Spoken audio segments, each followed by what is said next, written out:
Hello and welcome to the class. आज हम अपनी वोकैबुलरी में फिर से कुछ नए शब्द देखेंगे। इसको आप अपनी रफ कॉपी में नोट कर लीजिए और इसका मतलब लिखकर मुझे होमवर्क में भेजिएगा। पहला वर्ड है OIL ऑयल। दूसरा वर्ड है SALT सॉल्ट। तीसरा शब्द है SUGAR शुगर।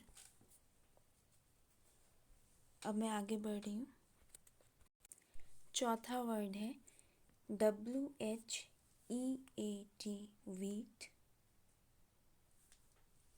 और पांचवा वर्ड है RICE राइस। अब हम आगे चलते हैं और अपना नियम देखेंगे। हम अपना रूल 10 देख रहे हैं। यहाँ पर हमने पिछली क्लास में ये सीखा था कि अगर किसी सेंटेंस के अंत में मतलब सबसे बाद में चुका है, चुकी है, चुके हैं, या फिर या है, ये है, या फिर आ है, ई है, ए है आएगा। जैसे वो खा चुका है, तुमने लिया है, तुमने बोल दिया है, ये सब अगर होगा तो हम क्या करेंगे? हम इसमें क्या करते थे? हम he, she, it, name, singular इन सब के साथ क्या लगा रहे थे? HAS हैज़ लगा रहे थे। और जो हमारा काम था, क्रिया थी यानी कि वर्ब था, उसकी हम तीसरी फॉर्म लिख रहे थे। इसी नियम का ये आधा हिस्सा था। बाकी का बचा हुआ आधा हिस्सा हम आज की क्लास में सीखेंगे, ठीक है? तो जो नियम अभी हमने देखा था वो हम लोगों ने उसका एक पार्ट तो देख लिया। ये है उसका दूसरा पार्ट। जब हमारे सब्जेक्ट्स यानी कि कर्ता इनमें से एक हो। THEY दे, WEVYOU आई, या फिर प्लूरल मतलब बहुवचन हो, तब हम क्या करेंगे? तब हम HAVE हैव लगाएंगे। वहाँ पर हमने क्या लगाया था? वहाँ पर हमने HAS हैज़ लगाया था, ठीक है? हम यहाँ पर हैव लगाएंगे और हम वर्ब की तीसरी फॉर्म लिखेंगे, ठीक है? तो वर्ब की तीसरी फॉर्म तो वहाँ पर भी थी और यहाँ पर भी है, लेकिन नई चीज़ क्या है? हैव है। जब हमारा कर्ता यानी कि subject THEY they, we, you, I या प्लूरल में से कोई एक होगा तब हम इसका इस्तेमाल करेंगे। अब हम इसके कुछ एग्जाम्पल्स देख लेते हैं जिससे हमें ये और अच्छे से समझ में आ जाए। हमारा पहला एग्जाम्पल है वे समझ चुके हैं।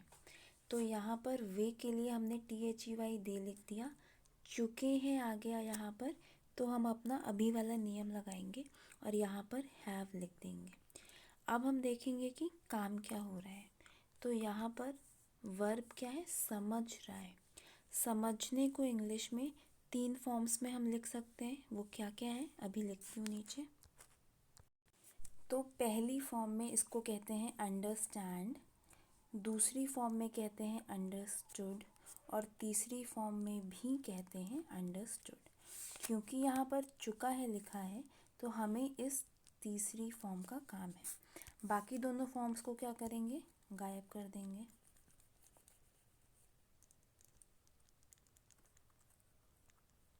ठीक है? तो वे समझ चुके हैं, दे हैव अंडरस्टूड। हमने यहाँ पर क्या सीखा कि अगर चुके हैं लिखा हो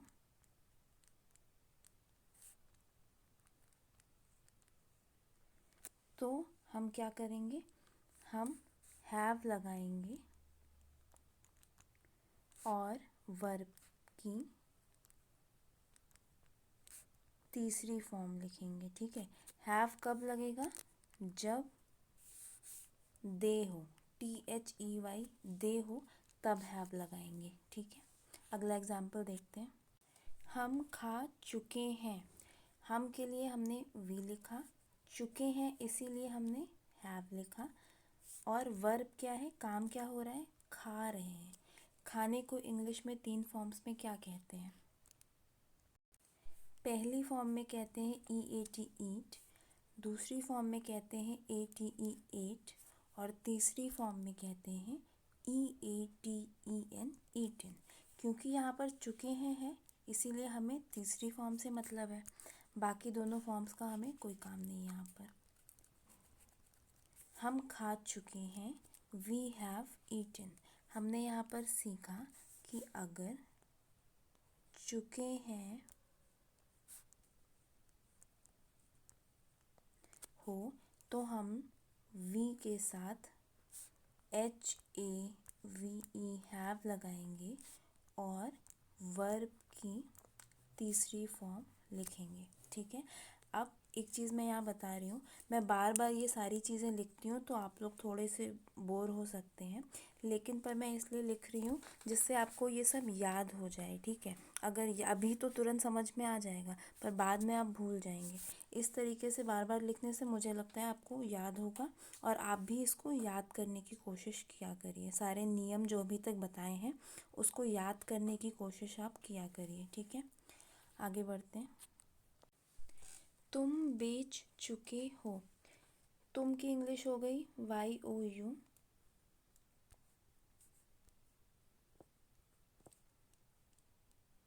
उसके बाद यहाँ पर चुके हो लिखा है इसीलिए हमने हैव लिखा। अब देखेंगे कि क्रिया क्या है, काम क्या हो रहा है, बेच रहा है। बेचने को इंग्लिश में 3 तरीके से कैसे लिख सकते हैं?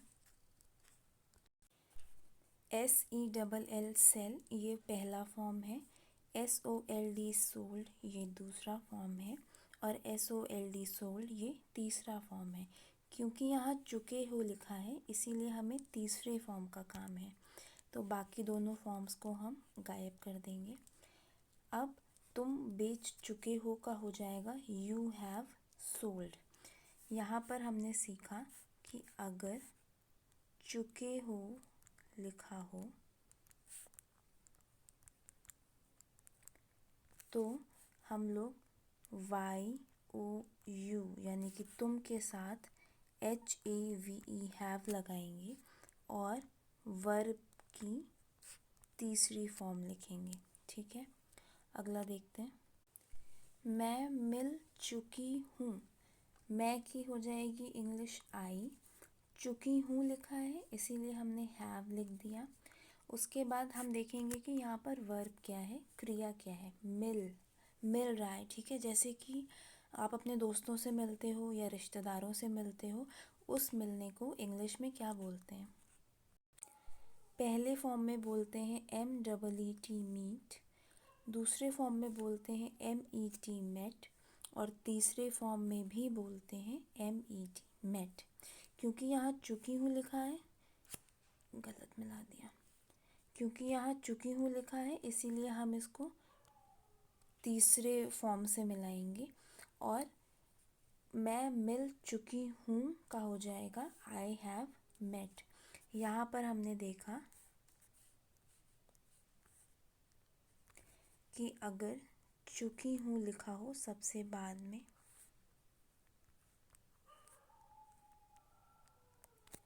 तो नियम क्या है, आई के साथ हम लोग क्या लगाएंगे, HAVE हैव, और वर्ब की कौन सी फॉर्म लगाएंगे, तीसरी फॉर्म लगाएंगे यहाँ पर जो है। ठीक है।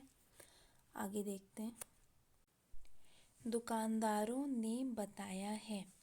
दुकानदार एक नहीं है, कई सारे हैं। ठीक है।